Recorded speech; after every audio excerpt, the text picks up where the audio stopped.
Okay my dear student, आज हम देखेंगे चैप्टर 2 का जो टर्म्स है। ये इस चैप्टर में टर्म्स थोड़ा ज़्यादा है, तो टर्म्स को हम थोड़ा अच्छे से एक्सप्लेन करेंगे, देखेंगे इसके बारे में। तो पहले हम बताते हैं मैटर एक सब्सटेंस होता है, कोई भी सब्सटेंस का अंदर मैटर रहता है। तो उस सब्सटेंस को हम दो भाग में डिवाइड कर सकते हैं। तो इसमें तुम बहुत अच्छे से दिखाई दे रहा है तुमको कि प्योर सब्सटेंस और मिक्सचर। प्योर सब्सटेंस को हम दो भाग में डिवाइड कर सकते हैं, एक होता है एलिमेंट और एक होता है कंपाउंड।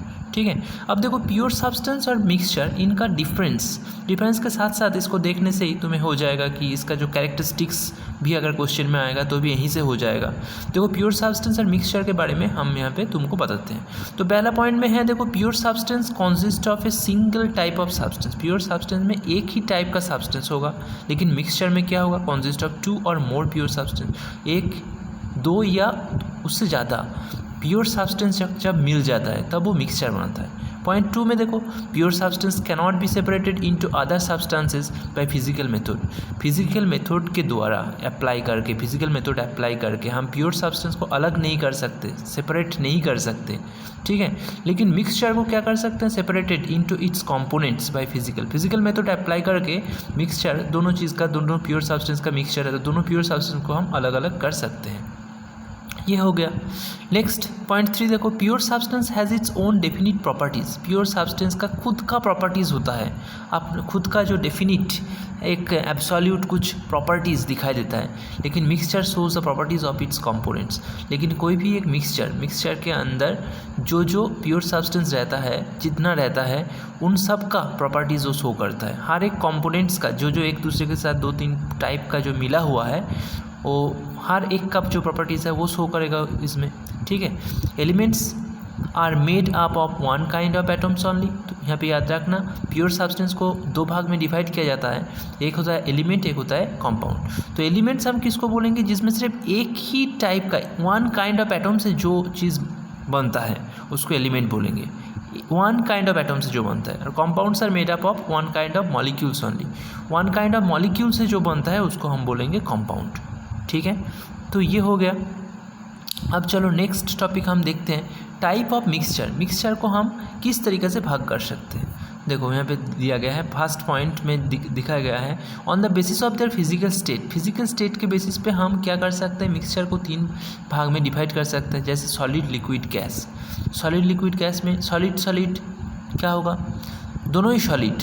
पहला पॉइंट में देखो, दोनों ही सॉलिड, सॉल्ट एंड शुगर का मिक्सचर। एक सॉलिड एक लिक्विड अगर होगा तो क्या होगा, एक मरकरी और कॉपर का मिक्सचर। सॉलिड गैस का मिक्सचर अगर देखेंगे तो क्या होगा, हाइड्रोजन और पैलेडियम का। अब देखो, solid liquid salt water, liquid alcohol water, gas liquid oxygen water. और फिर देखो गैस के साथ क्या क्या मिक्सचर हो सकता है, solid gas dust in air. Air क्या होता है, हवा क्या होता है, गैस होता है, डस्ट होता है तुम्हारा सॉलिड। लिक्विड गैस का मिक्सचर क्या होगा, क्लाउड्स। और गैस का मिक्सचर होगा एयर। ठीक है, तो ये पोर्शन ज़्यादा इंपॉर्टेंट नहीं है, नेक्स्ट पोर्शन तुम देखते रहो। नेक्स्ट पोर्शन जो है, on the basis of miscibility, ये वाला ज़्यादा इंपॉर्टेंट है। On the basis of miscibility अगर हम देखेंगे तो हमको मिलेगा कि 2 भाग है मिसिबिलिटी के ऊपर। मिक्सचर को हम देखेंगे तो 2 भाग है, एक है होमोजेनस मिक्सचर और एक है heterogeneous mixture. Okay, homogeneous mixture कैसा होता है, it consist of single phase, इसमें सिर्फ एक ही फेज दिखाई देता है। और इट कॉन्सिस्ट ऑफ 2 और मोर फेज। किसमें, हेटेरोजेनस में हम क्या देखेंगे, इसमें 2 या उससे ज़्यादा फेज रहेगा। होमोजेनस में यूनिफॉर्म कंपोजिशन यूनिफॉर्म होगा, लेकिन does not have uniform composition. Heterogeneous में जो कंपोनेंट, जो कंपोजिशन मिक्स रहेगा वो यूनिफॉर्म नहीं होगा। एग्जाम्पल होमोजेनस का क्या होगा, sugar dissolve in water.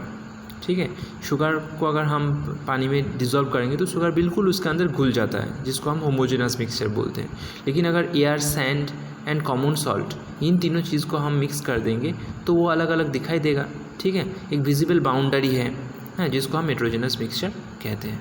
Separating the components of mixture, कोई भी मिक्सचर से सेपरेट करने का बहुत सारा प्रोसेस होता है। तो सिंपल मेथड्स जो होता है वो होता है हैंड पिकिंग, सीविंग, विनोइंग।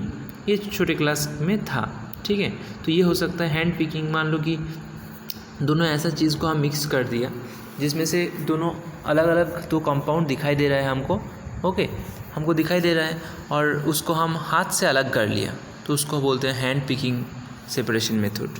और विनोइंग, थ्रेसिंग, ये सब तुमने देखा होगा पहले क्लास 8 में। ओके, अब देखो स्पेशल टेक्निक्स हमारे सिलेबस में जो है, जैसे इवापोरेशन, जैसे सॉल्ट और वाटर, सॉल्ट कोई भी सॉल्ट हो या शुगर हो, हैं, उसके साथ वाटर का अगर मिक्सचर होगा, उन दोनों को अगर अलग करना है तो कौन सा प्रोसेस हम अप्लाई करेंगे? इवापोरेशन। सेंट्रीफ्यूगेशन में कौन सा अप्लाई करेंगे? बटर फ्रॉम कार्ड, कार्ड में से कार्ड में दही, दही से अगर बटर को अलग करना है, या तो fine marred particle suspended in water, पानी में कुछ कीचड़ मिला हुआ है तो उसको अलग करना है हमें, तो कौन सा प्रोसेस अप्लाई करेंगे हम अप्लाई करेंगे सेंट्रीफ्यूगेशन प्रोसेस।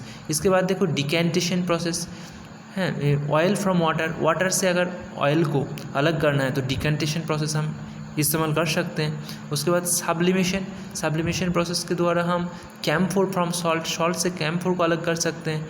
क्रोमेटोग्राफी प्रोसेस में different pigment from an extract of flower petals, flower के जो पेटल्स माने फ्लावर का जो पपड़ी होता है, ठीक है, उसको हम क्या उसके अंदर जो डिफरेंट कलर पिगमेंट्स रहते हैं उसको हम अलग कर सकते हैं क्रोमेटोग्राफी प्रोसेस के द्वारा। डिस्टिलेशन एंड फ्रैक्शनल डिस्टिलेशन के द्वारा हम क्या कर सकते हैं? Separating components of petroleum, petroleum के अंदर डिफरेंट ऑयल्स वगैरह रहता है, उसको अगर हमको अलग करना है, और भी बहुत सारा ऑयल्स के साथ साथ और भी कुछ बाई प्रोडक्ट्स रहता है, उसको अगर अलग करना है तो हम डिस्टिलेशन, फ्रैक्शनल डिस्टिलेशन यूज़ करेंगे। मैग्नेटिक सेपरेशन के द्वारा iron pins from sand, magnetic separation, मान लो कि सैंड माने रेत, रेत में कुछ आयरन पिंस, छोटा छोटा आयरन का टुकड़ा मिक्स हो चुका है, उसको अलग करने के लिए एक मैग्नेट लेके उसके ऊपर रखेंगे तो जो आयरन का पिंस है वो उस मैग्नेट में चिपक जाता है। ठीक है, तो ये है। ओके, थैंक यू, यहीं तक इस पार्ट में यहीं तक।